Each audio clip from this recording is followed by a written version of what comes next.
जय हिंद, जय भारत, जय श्री राम। ये विषय देखो बहुत लंबा होगा।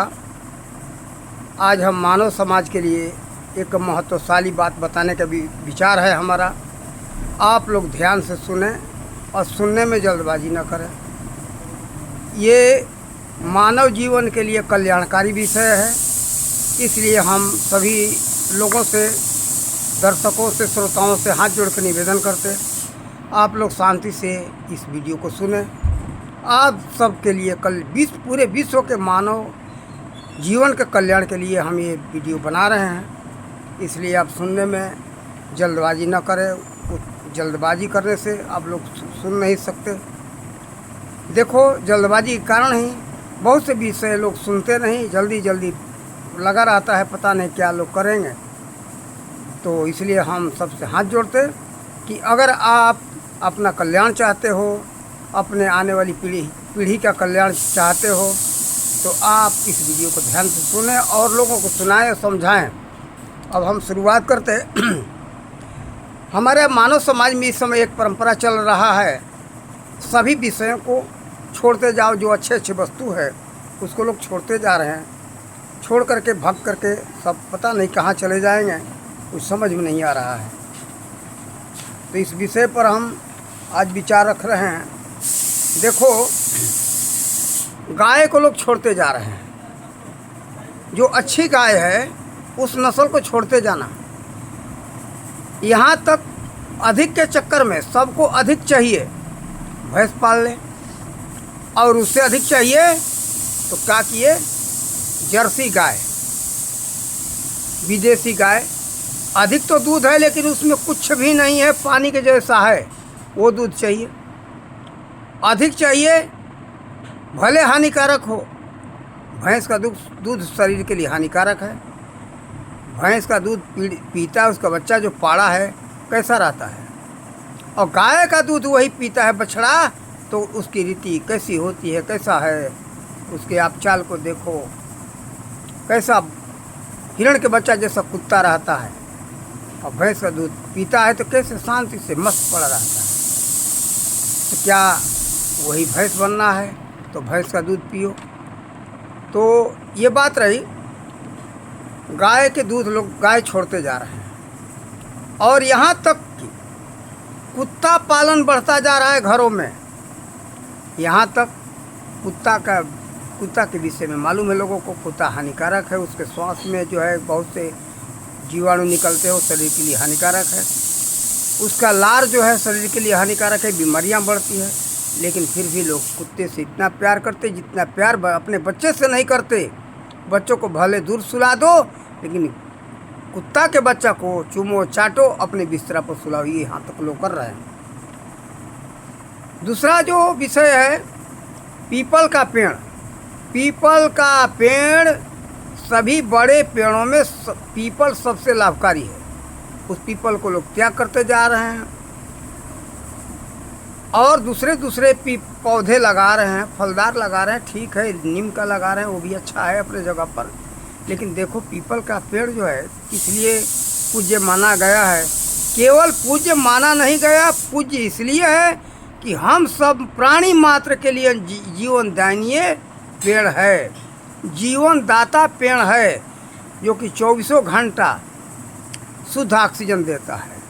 बड़े पेड़ों में पीपल इसलिए पूज्य है और दूसरा कोई पेड़ पूज्य नहीं है। छोटे पौधा में तुलसी, कुछ लोग तो तुलसी का भी त्याग करते जा रहे हैं। और तो ये भी यहाँ तक सुनने में आता है, बहुत दिनों से, बचपन से सुनते आ रहे हैं। पीपल जो है केवल, और तुलसी हिंदू के लिए पूज्य है, दूसरे के लिए नहीं। ये यहूदी हो, मुसलमान हो, ईसाई हो, सिख हो, किसी के लिए पूज्य नहीं है। देखो, जो कार्य पीपल करता है वही कार्य छोटा पौधा है तुलसी। तुलसी 24 घंटा शुद्ध ऑक्सीजन देता है, साथ ही सर्व रोग नाशक क्षमता है तुलसी के अंदर। क्या निरोग केवल हिंदू को रहना है? सभी को निरोग रहना है। सभी को अगर ऑक्सीजन की ज़रूरत है, निरोग रहना है, तो तुलसी का उपयोग आप करो, इसको त्याग मत करो। पीपल सबको शुद्ध ऑक्सीजन दे रहा है, केवल हिंदू के लिए नहीं दे रहा है। औषधीय गुण तुलसी के अंदर जो है केवल हिंदू के लिए नहीं है, सबके लिए है। उसको उपयोग करोगे आपको भी लाभ पहुंचाएगा। और आगे नाम है तुलसी के बारे में। हो खेती लोग छोड़ते जा रहे हैं, खेती नहीं करेंगे, हमको अधिक से अधिक नोट कमाना है, बहुत बड़ा बड़ा उद्योग धंधा खोलेंगे, अच्छी नौकरी करेंगे, अच्छा पैसा वाला बन जाएंगे। लोग यही सोचते हैं कितना भी पैसा कमाओगे, अगर प्रतिदिन का 1 करोड़ रुपया कमाओगे तो क्या रुपया खाओगे, पैसा खाओगे। सोना का पहले सिक्का चलता था जिसको मुद्रा कहते थे, चांदी का सिक्का। क्या चांदी का सिक्का और सोना का सिक्का अगर चलने लगे, कागज़ के जो रसीद के जगह पर जिसको अंग्रेजी में नोट कहते, यानी रसीद है, रुपया के जगह पर 500 रुपये का नोट यानी 500 रुपये का रसीद है। वो 2000 का नोट यानी 2000 का रुपये का सिक्का रुपया कहते। 1 रुपये 12.5 ग्राम चांदी के सिक्का को रुपया कहा जाता है। वास्तव में जा कर के इसको देख लेना, गूगल पर खोज कर लेना, देख लेना। हम बनावटी बात नहीं कर रहे, बिल्कुल प्रमाणिक बात कहते। रुपया 1 रुपया बराबर 12.5 ग्राम चांदी का सिक्का। तो वो 500 रुपये का नोट यानी 12.5 ग्राम का एक सिक्का होता है। वो 500 रुपये का एक नोट यानी रसीद है 500 रुपये का। बैंक वाले के पास जा कर के कहो कि हमको 500 रुपया दे दो, तो वो नोट पकड़ा देगा, यानी रसीद दे दिया। और वो क्या कहता है, गवर्नर का आदेश है, ये धारक जो नोट धारक है, जिसने धारक रखा है 500 रुपये अदा करने का मैं वचन देता हूँ, गवर्नर करता है, RBI का। वास्तविकता ये है। अब चलो खेती, हाँ खेती पर आ जाओ। तो खेती में नहीं उपजाओगे तो क्या खाओगे, रुपया खाओगे। खाने के लिए अन्न चाहिए, फल चाहिए, दूध चाहिए। खेती नहीं करोगे तो कहाँ से आएगा ये। खेती से अन्न मिलना है, खेती से फल मिलना है, खेती से ही घास होगा तो खिला करके उससे आपको दूध मिलेगा। तो सब कुछ खाने के लिए धरती ही दे रहा है। धरती के लिए लोग त्याग करते जा रहे हैं। आज हम कहीं जाते तो देखते क्या तुम्हारा बच्चा कहाँ है दादा, तो हमारा बच्चा तो दिल्ली रहता है, कलकत्ता रहता है, इधर हम गुजरात में है, तो यहाँ के लोग कहते हैं कि हमारा बच्चा सूरत रहता है, बम्बे रहता है, वहाँ ज़मीन खरीद करके घर बना लिया, वहाँ नौकरी करता है। तो नोट कमाने का सबको ध्यान है, इसीलिए महंगाई बढ़ी है। महंगाई का जवाबदारी पूरा जिम्मेवारी हमारे समाज का, सरकार का हमारे कुछ नहीं। और आगे चले, गांव का लोग त्याग करते जा रहे हैं, शहरों में चले जा रहे हैं। जो जो वस्तुएं लाभकारी हैं उसका त्याग हमारे कहने का मतलब है। सब लोग भाग रहे हैं शहरों की तरफ, अब बीमारी बढ़ती है तो फिर भागते जंगलों की तरफ।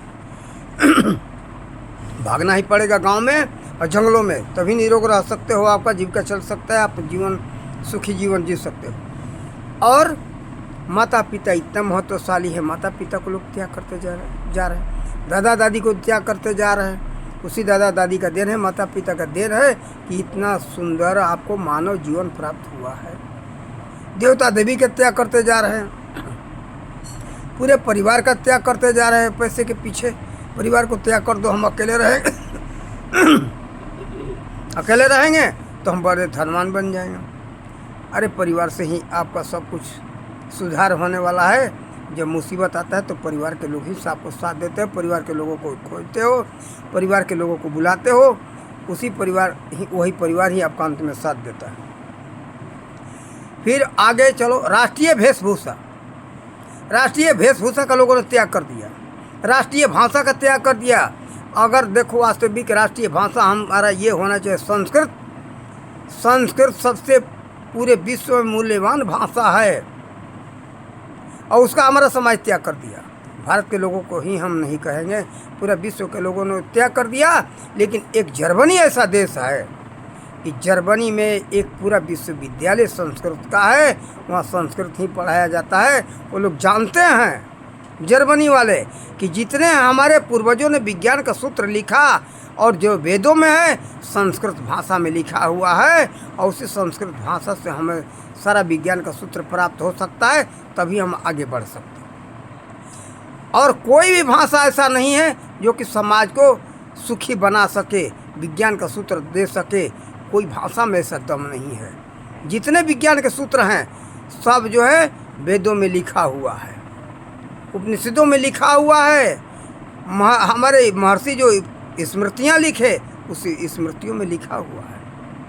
देखो, आप लोग शुद्ध राजनीति अगर चाहते हो, आप लोग शुद्ध राजनीति अगर चाहते हो तो सब संस्कृत में ही मिलेगा। मनुस्मृति शुद्ध राजनीति है। फिर बाद में इस कलयुग में आचार्य चाणक्य हुए तो क्या कहते कि वो तो फलाना व्यक्ति चाणक्य नीति जानता है, वो सब संस्कृत में है, दूसरे भाषा में आपको नहीं मिलेगा। तो इसलिए संस्कृत भाषा को, हमारे मूल भाषा जो संस्कृत था, उसको लोगों ने त्याग कर दिया। देखो,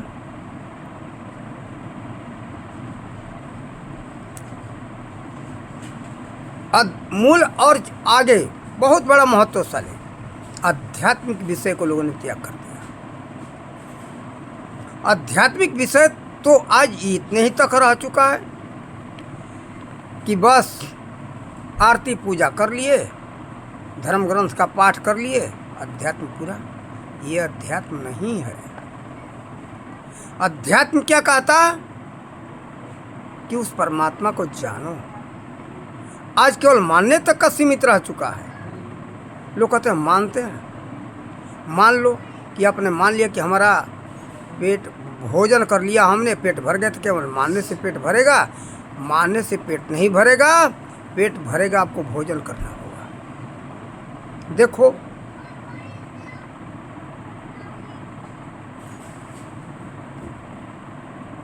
वो जो लोगों ने जाना, तो जानने वाले मनोकामना पूर्ण के लिए किसी देवी देवता के पास नहीं गए। वो लोग जाने तो क्या कहे, अर्थ न धर्म न काम रुचि न गति चौ निर्वाण, जन्म जन्म सिया राम जी पद यह वरदान यान। देखो, उसको जानने में इतना आनंद है, अपार आनंद है। जब वह अपार आनंद को देख लिए तो क्या कहते, इस संसार का और अर्थ में सब कुछ आ जाता है। कोई संपत्ति नहीं चाहिए, अर्थ न धर्म, धर्म भी नहीं चाहिए, किसी प्रकार का मनोकामना नहीं चाहिए, और यहाँ तक मोक्ष भी नहीं चाहिए। अर्थ न धर्म न काम रुचि न गति च निर्वाण, जन्म जन्म सिया राम जी पद यह वरदान नयन। राम जी का मतलब केवल राजा राम जी को मत समझ लेना। उस परमात्मा के विषय में उन्होंने कहा जिसको राम जी संदेश दिए कि उनका भजन करो। देह धरे कर फल यही भाई भैया राम सब काज बिहाई। उस शक्ति के लिए सब लोगों ने निर्देशन दिया है। भगवान श्री कृष्ण ये नहीं कहे कि हमारा नाम का, हमारा कृष्ण कृष्ण जपो, कहे कि उसका ध्यान करो। अर्जुन को ध्यान करने के लिए उन्होंने दिव्य दृष्टि दिया था। तो आपको, हमको भी सोचना चाहिए को दिव्य दृष्टि क्या है। हमको सबको दिव्य दृष्टि लेकर के सुमिरन भजन करना चाहिए। आने दो। तो कहने का मतलब है कि हम सबको भी जानना चाहिए। नहीं जानेंगे तो हम सबका कल्याण नहीं हो सकता। देखो, आज हम क्या करते हैं, हमारा समाज क्या करता, देवी देवताओं के पास जाता है तो कहता कि हे प्रभु हमें स्त्री दे दो, सुंदर पुत्र दे दो, जमीन दे दो, बंगला दे दो, गाड़ी दे दो, घोड़ा दे दो, सब कुछ मांगता। लेकिन क्या ये सुखी होने लगा है? ये सब नश्वर हैं। जो मांगते हो नाश हो जाएगा, तब फिर क्या होगा? आपको दुख होगा। लेकिन वह जो है परमात्मा अजर अमर अविनाशी है, उसका कभी नाश नहीं होने वाला है। उसको क्यों नहीं मांगते हो? जहाँ जिसको प्राप्त करके अपार आनंद ही आनंद है। और आनंद का ये हम नहीं कहते इस जगत का कार्य छोड़ दो। जगत का कार्य करते हुए सुमिरन भजन करते हुए और कार्य करते हुए भगवान का सुमिरन भजन करो। तुलसीदास जी ने क्या कहा कि देखो क्या कहे, कर से कर्म करो विधि नाना, चित रखो जहाँ कृपा निधाना। कर्म ने हाथ से नाना प्रकार के कर्मों को करते रहो और मन को कहाँ रखो? परमात्मा के चरणों में। ये नहीं कि कार्य को छोड़ दो, ये मतलब नहीं है। और उसी का गुसुंडी जी ने कहा है उत्तरकांड में, उसी उत्तरकांड में कि देह धरे कर फल यही भाई, भजिए राम सब काज बिहाई। स्वार्थ साच जीव कहे हाँ, करिए राम पद पंकज नेहा। लेकिन ये सब करते हुए संसार के कार्य को ध्यान स्मरण करना है, भजन करना है। जब भगवान श्री कृष्ण अर्जुन को ज्ञान दिए, कृष्ण भगवान जब ज्ञान दिए, उस समय उन्होंने कहा, क्या कहा कि अर्जुन युद्ध भी करते रहो और ध्यान रखो उधर, कहाँ कि परमात्मा की तरफ। निरंतर स्मरण करते रहो, युद्ध करते रहो। तो हम सबके युद्ध क्या है? संसार का कार्य है युद्ध का, समझ लो। और सब कुछ करते हुए भगवान का ध्यान स्मरण करो। कैसे भी रखो, केवल प्रभु को याद रखो। ये नहीं कि आंख बंद करके बैठने के लिए नहीं कहा गया।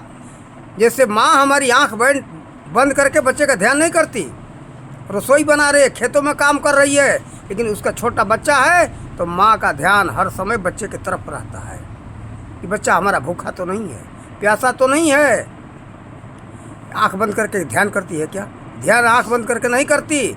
मन उसका बच्चे में जुड़ा हुआ है। इसी तरह से तुलसीदास जी कहते, कर से कर्म करो विधि नाना, चित रखो जहाँ कृपा निधाना। हर समय परमात्मा की तरफ ध्यान रखो, मन को लगाए रहो और नाना प्रकार के कार्य करते रहो। संतों का, महंतों का, बड़े बड़े हमारे ऋषि महर्षियों का यही कहना था। लेकिन आज हम लोग उसको छोड़ दिए। प्रभु के पास पहुँचते तो क्या मांगते कि गाड़ी दे दो, बंगला दे दो, प्लॉट दे दो, स्त्री दे दो, सुंदर पुत्र दे दो। ये सब तो नाश हो जाने वाला है। उसको मांगो ना, अजर हमारा विनाशी को, जो कि हर समय आपके साथ रहने वाला है, आप में है, कहीं दूर जाने की जरूरत नहीं, हुआ आप ही हो। इसको तत्व मसीह कहा गया है। देखो हमारा समाज अच्छे को ठुकराता जा रहा है। इसके विषय में और आगे सुनो।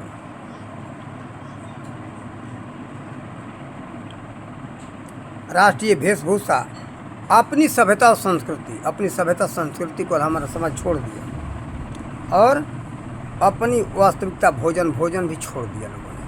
भोजन भी गलत सलत ले रहे हैं। अब इसमें बहुत लंबा वीडियो होगा, कहाँ तक गिनती कराएं। लेकिन देखो, आप भोजन चिकित्सा विज्ञान उठा करके देखो आपका वास्तविक भोजन क्या है। सारा बात इसी वीडियो में हम नहीं बता देंगे। देखो, वास्तविक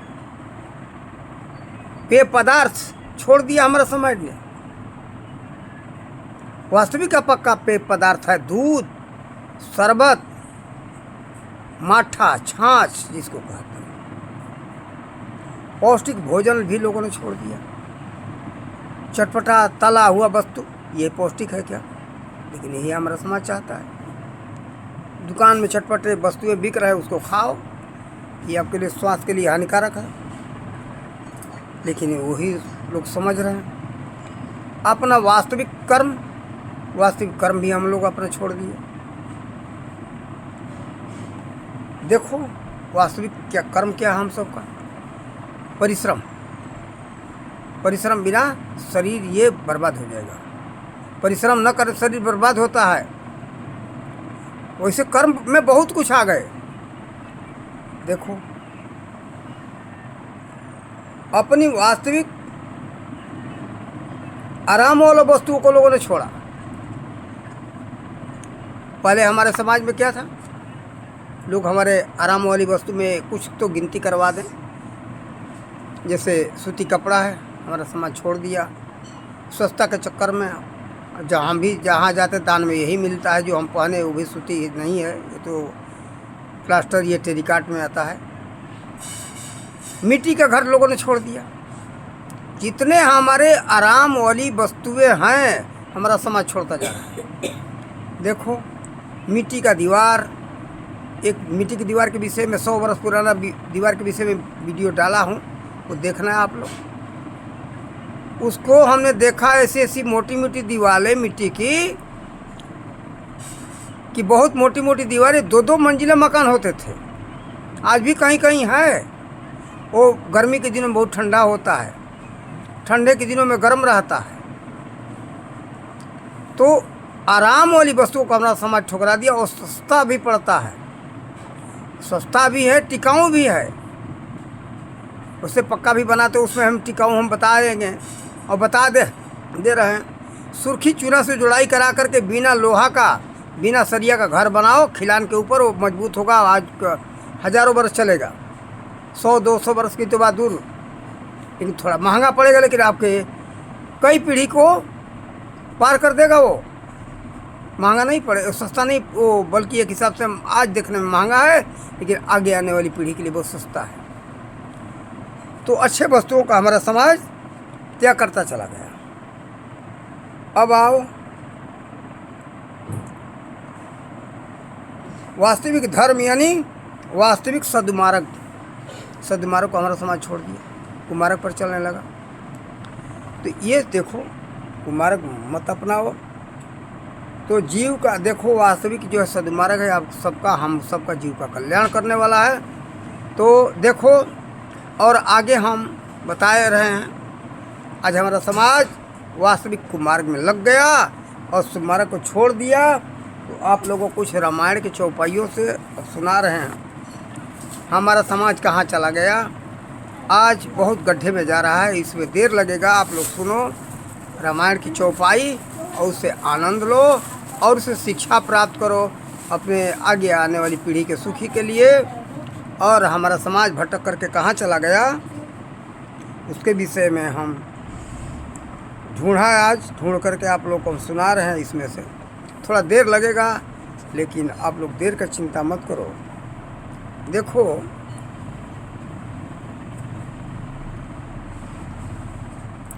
क्या कहते हैं उसी विषय में, जो आध्यात्मिक विषय की बात आ गई। अब यहाँ हम लोग वास्तविकता को छोड़ करके कहाँ चला गया, क्या कर रहा है हमारा समाज, कहाँ चला गया, क्या हो गया हमारे समाज को।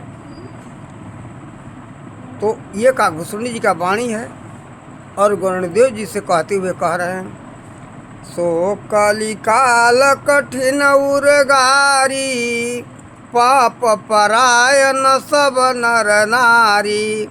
आज हमारा एक समाज यही हो गया है, इसीलिए लोग दिन रात लोभ लालच में मांगने के चक्कर में पड़े रहते देवताओं से। पाप परायण, पाप का क्यों, लोभ में, लोभ के कारण पाप हम लोग करने लगे।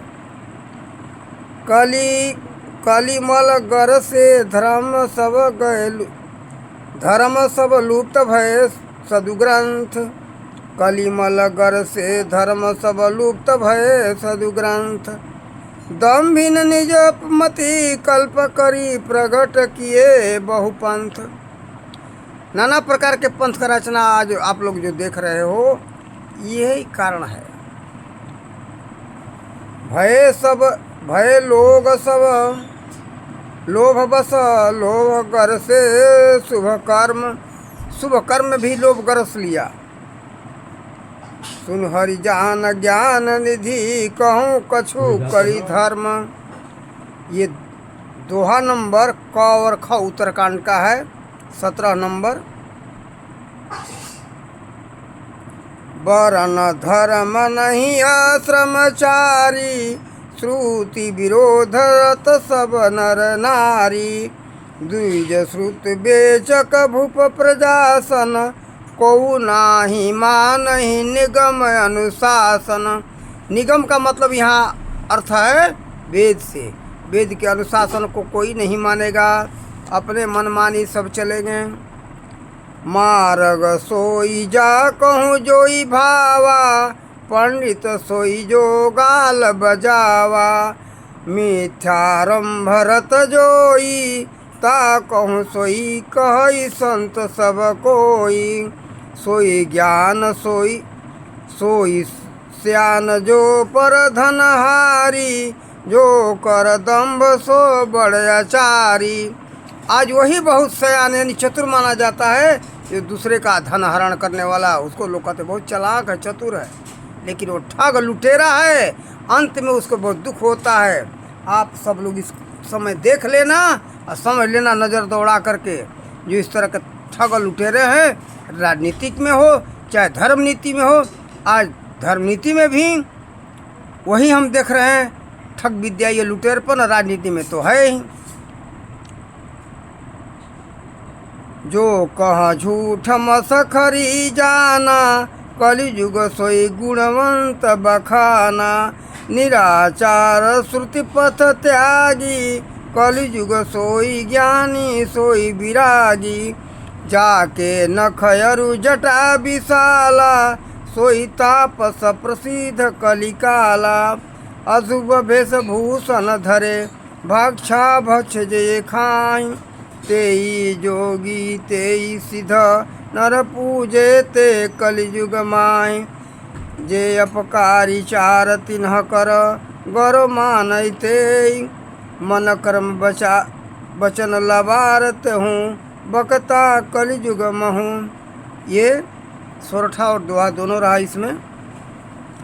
तो फिर आगे क्या कहते, नारी विवश नर सकल गोसाई, नाचही नर मर कटकी नाई।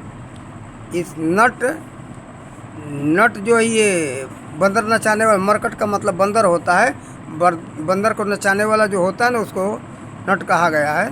तो उस तरह हमारे समाज में नारी के पीछे ये हमारा समाज नाच रहा है। आज उसी नारी के पीछे, नारी जो कहती है कि माँ बाप को ठुकरा दो, तो हमारे बच्चे हमारे भाई लोग ठुकरा रहे हैं। लेकिन ये उचित नहीं है। जो नारी कहती है क्या उसके माँ बाप का तो भी वही हाल हो रहा है। ऐसा किसी के माँ बाप को ठोकर मत मरवाओ, न तो तुम्हारे माँ बाप भी ठोकर खाएंगे। और अपना माँ बाप ठोकर खाते तो कहते कि हमारा भाई हमारे माँ बाप को ठोकर दे रहा है, तुम दूसरे अपने सास ससुर को कोई ठोकर दे रही हो। धन्य है आज के समय में जो बहू अपने सास ससुर का सेवा कर रही है, वो देवता के तुल्य है। उनको बहुत बहुत धन्यवाद है। और ऐसे हमारी माता बहनें सब रहें तो कलयुग में ये कलयुग ना रह कर के सतयुग होगा। तो देखो शूद्र, अब आगे क्या कहते, शूद्र द्विजन उपदेश ही ज्ञान। शूद्र द्विजन उपदेश ही ज्ञान, मेली जने उले ही कुदाना। सब नर काम लोभरत क्रोधी, देव भी प्रसूति संत विरोधी। आज वही देखने को मिल रहा है। तो संत विरोधी, ब्राह्मण विरोधी। लेकिन देखो संत जो है वास्तविक संत की बात है। यहाँ असंत भी हैं समाज में। असंतों के बारे में हम पक्ष नहीं लेते और उस असंतों के विषय में नहीं लिखा है। वो संत कौन, जिसको आप लोग कहते तो पखंडी है, उसके पास गाड़ी नहीं होगा, बंगला नहीं होगा, प्लॉट नहीं होगा, उसको आप लोग नहीं मानते हो। वो कहता है वो तो दलित है, भिखारी है। और देखो भेष नहीं देखना चाहिए, लोगों का भाव देखना चाहिए।